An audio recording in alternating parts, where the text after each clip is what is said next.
NCF Board, 2017 to 2021. A review.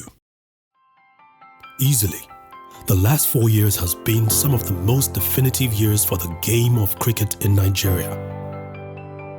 Cricket is not the most popular Nigerian sport, but the foundation laid for its growth by the team of administrators led by Professor Yahaya Okonya in the last 4 years has raised its awareness throughout the country and has now assumed a leading role on Sports Developmental Index in the country.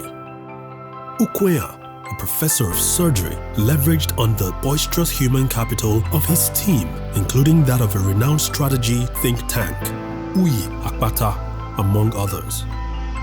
For a start, facility development, human capital development, talent recruitment and development, with emphasis on making it the most attractive sport for the girl child, topped their agenda.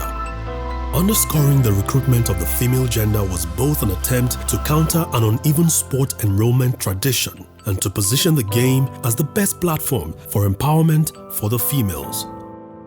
So, while strengthened developmental structures were getting Nigeria to the needed result on the field of play with Division 1 promotion and ultimately its maiden Under-19 World Cup qualification, other goals were also being ticked with tenacity off the camera.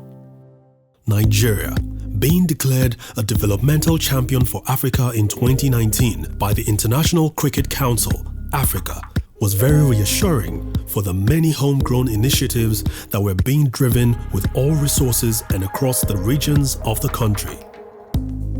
The newfound pedigree also earned the country to be listed as one of the touching points for the Cricket World Cup trophy in 2019 ahead of the World Cup. Nigeria has also been one of the early adopters of the Geographic Information System.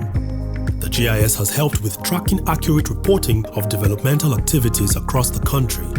This would be key to tracking performance of the newly employed 37 field deployment officers who would ensure coverage of over 3,000 schools across the country over the next 2 years.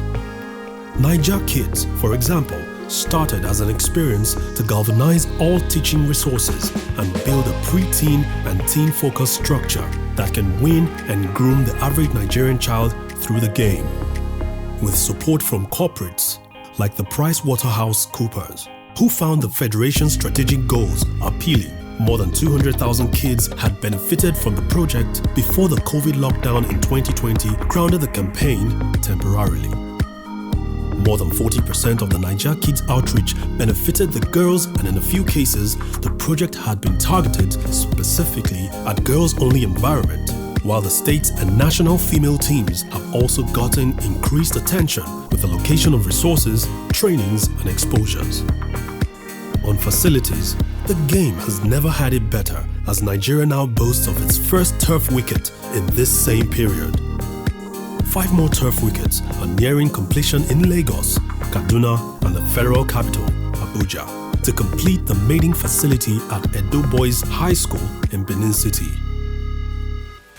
Nigeria will host the Under-19 World Cup qualifier and the Men's T20 World Cup qualifier for Africa on the strength of the new turf wickets this year, 2021.